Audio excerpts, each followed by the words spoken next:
এর কাছ থেকে শেখা অন্যতম মজার রেসিপি হলো হাঁস ভুনা। আসসালামু আলাইকুম, সকলকে স্বাগতম জানাচ্ছি মুনতাহিরাস কিচেনে। আজকে আমি শেয়ার করব মজাদার হাঁস ভুনা। এর জন্য প্রথমেই আমি নিয়ে নিয়েছি 1 কেজির মতো হাঁসের গোশত। আমি ভালোভাবে পরিষ্কার করে ধুয়ে নিয়েছি। রান্না করতে আমার আর যা যা লাগবে, এখানে আমি আদা নিয়ে নিয়েছি, পেঁয়াজ বাটা, জিরা বাটা, রসুন বাটা, আর লাগবে মরিচের গুঁড়া, সাথে নিয়ে নিয়েছি হলুদের গুঁড়া। এর সাথে আরো নিয়ে নিয়েছি সামান্য পেঁয়াজ কুচি, 4-5টা মরিচের ফালি, আর গোটা মশলা, দারচিনি, তেজপাতা, এলাচ, লবঙ্গ, সাথে লাগবে লবণ। সাথে নিয়ে নিয়েছি আলু। আমাদের বাসায় গোশত রান্না করলে আলু ছাড়া চলেই না, লাগলে দিতে পারেন আর না লাগলে দিবেন না। প্রথমে চুলার জালটা ধরিয়ে নিব।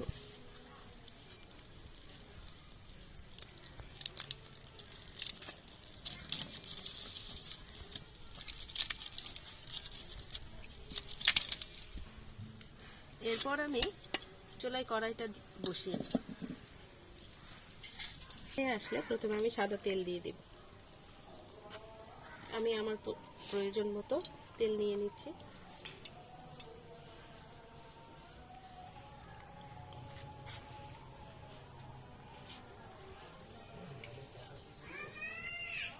প্রথমে গোটা মশলাগুলো দিয়ে নেব,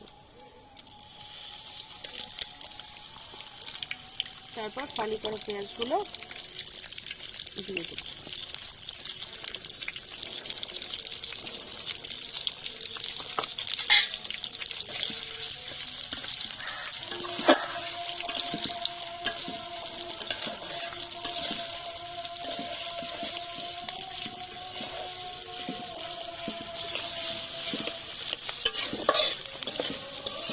পেঁয়াজটা আমি ভেজে লাল করে দেব।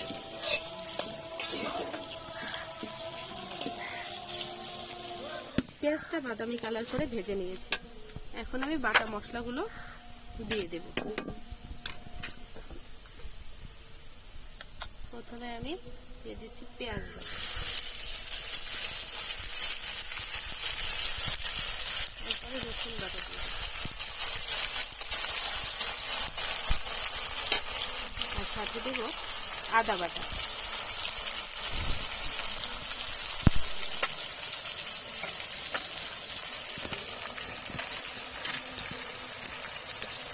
হালকা নাড়াচাড়া দিয়ে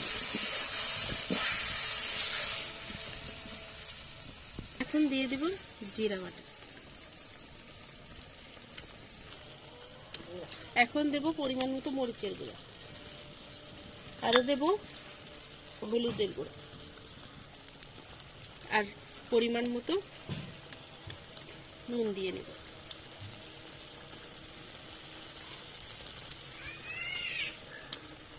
সবগুলো মশলা ভালো করে মিশিয়ে নেব।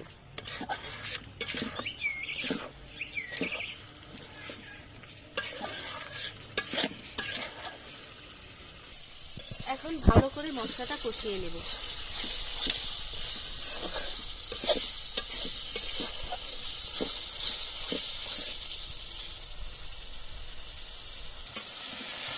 যেহেতু মশলাটা পোড়া লেগে যাচ্ছে, এর জন্য আমি সামান্য একটু পানি দিয়ে নেব। পানি দিয়ে মশলাটা ঢাকনা দিয়ে ঢেকে আর একটু ভালো করে কষিয়ে নেব। এমনই কাম পায়, ঢেকে ভালো করে কষিয়ে নিচ্ছি। 3 মিনিট কষানোর পরে এখন ঢাকনাটা উঠিয়ে ভালো করে নেড়ে চেড়ে এর মধ্যে ধুয়ে রাখা হাঁসের গোশতটা দিয়ে দেব।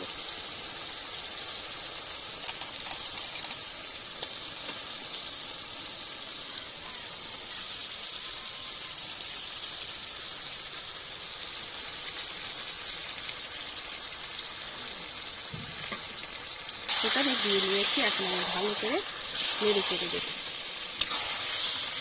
ভালো করে নেড়ে চেড়ে ঢাকনা দিয়ে ঢেকে দেব। হাঁসের গোশতটা আমি ভালো করে নেড়ে এখন ঢাকনা দিয়ে ঢেকে দেব।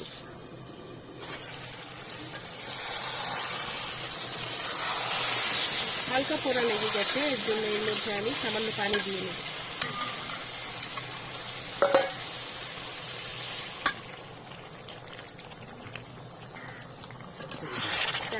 ভালো করে নেড়ে দেব।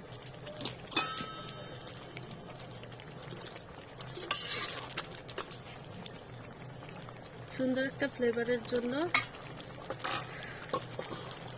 সামান্য একটা ফালি করা কাঁচামরিচ দিয়ে দেব।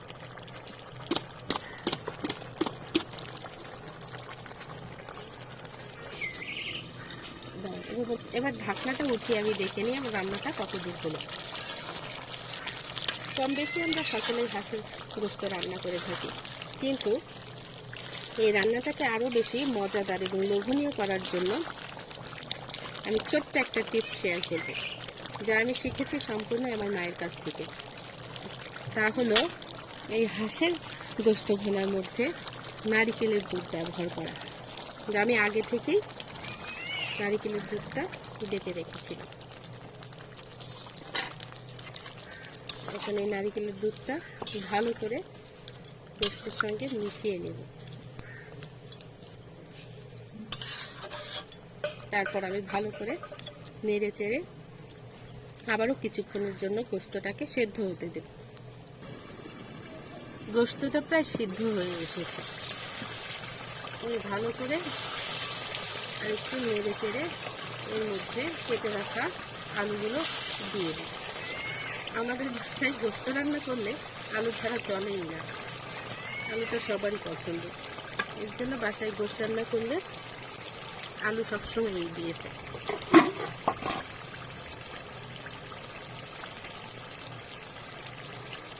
ধুয়ে রাখা আলুগুলো দিয়ে দেব।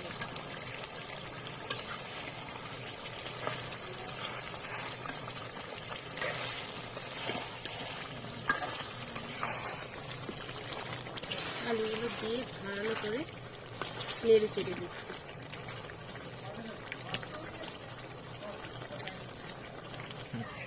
এখন আমি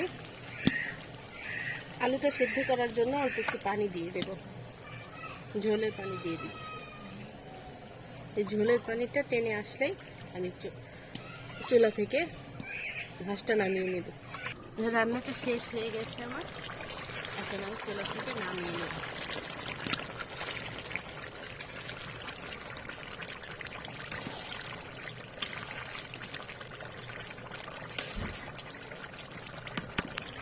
এখন চুলা থেকে নামানোর পালা।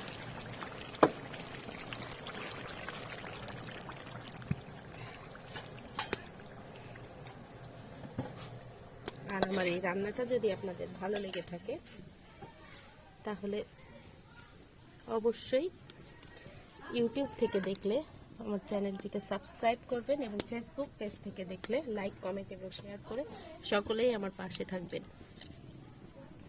ধন্যবাদ সবাইকে।